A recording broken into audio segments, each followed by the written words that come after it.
Oke, kita mulai ya. Kita semua tahu kan, kerja sama tim itu penting banget buat mencapai hal-hal besar. Tapi anehnya, kenapa ya sering banget justru berakhir jadi bencana? Coba kita mundur sedikit ke akhir tahun 90-an. Produsen mobil Jerman, Daimler, dan raksasa otomotif Amerika, Chrysler, memutuskan untuk bergabung. Wah, ini digembar-gemborkan sebagai merger yang setara senilai 100 miliar dolar. Merger lintas benua terbesar dalam sejarah pada waktu itu. Tapi nyatanya, ini malah jadi salah satu bencana korporasi terbesar yang pernah ada. Dan ini bukan cuma cerita mereka loh. Riset dari Harvard Business Review menunjukkan kalau 70-90% merger perusahaan itu gagal mencapai tujuannya. Gila kan? Ini jadi pertanyaan besar. Kenapa orang-orang hebat, orang-orang pintar, kalau dikumpulin dalam satu tim, kok malah seringnya gagal? Nah, di sini kita akan coba bongkar resep untuk membangun tim yang benar-benar sukses. Berdasarkan sains dari bukunya Shane Snow, Dream Teams. Oke, bahan pertama, ini mungkin agak mengejutkan. Bahan utamanya ternyata bukan soal keahlian atau bakat, tapi sesuatu yang disebut keragaman kognitif. Tunggu dulu, ini bukan cuma soal latar belakang yang beda-beda atau keahlian yang beragam ya. Ini lebih dalam lagi.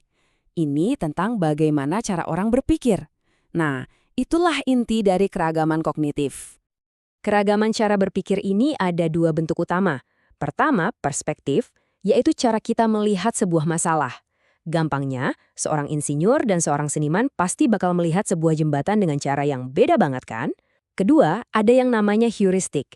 Ini tuh semacam jalan pintas atau strategi di otak kita buat memecahkan masalah. Si insinyur mungkin fokusnya ke efisiensi strukturnya, sementara si seniman fokus ke nilai estetikanya. Analogi ini keren banget buat menggambarkannya. Bayangkan sebuah masalah itu kayak pegunungan. Kalau tim isinya para ahli yang cara mikirnya mirip-mirip, mereka itu bakal mendaki satu puncak yang sama berulang kali.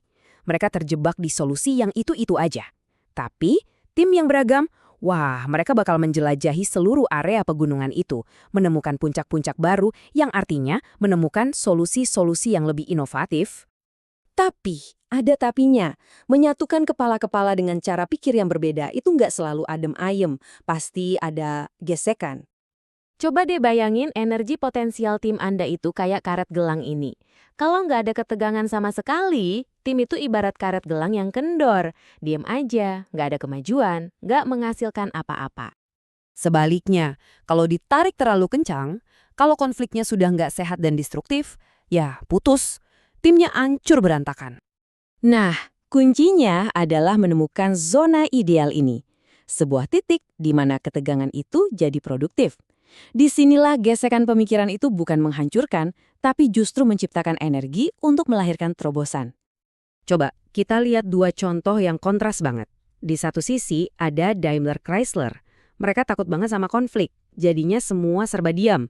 Nggak ada perdebatan, ide nggak pernah diadu, dan sinergi yang mereka harapkan itu gagal total. Nah, di sisi lain, lihat Wu-Tang Clan. Grup ini penuh gejolak. Tapi justru perdebatan sengit dan pertarungan kreatif di antara mereka lah yang mendorong mereka jadi salah satu grup rap terhebat sepanjang masa. Jadi, pertanyaannya sekarang, gimana caranya supaya kita bisa tetap ada di zona ideal ini tanpa membuat timnya pecah? Jawabannya ada di bahan resep kita yang berikutnya. Cara kita mengelola ketegangan itu adalah dengan menciptakan penawarnya. Inilah bahan kunci kedua, keamanan psikologis. Ada cerita menarik dari seorang CEO bernama Carol Vallone. Waktu perusahaannya merger dengan pesaing, suasananya tegang banget. Kedua kubu udah kayak mau perang, masing-masing bikin benteng pertahanan sendiri. Terus, apa yang dia lakukan?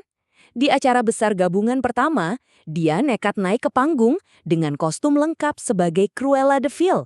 Dia dengan kocaknya mengakui ketakutan semua orang, dengan bilang kalau dia datang untuk menghancurkan perusahaan lama mereka. Semua orang pun pecah tertawa. Aksi bermain yang cerdas ini berhasil menciptakan sesuatu yang disebut lingkaran ajaib. Ini adalah sebuah ruang aman di mana aturan-aturan kaku dunia nyata bisa dilupakan sejenak. Akhirnya semua orang bisa tertawa bareng, menurunkan pertahanan mereka, dan mulai membangun kepercayaan satu sama lain.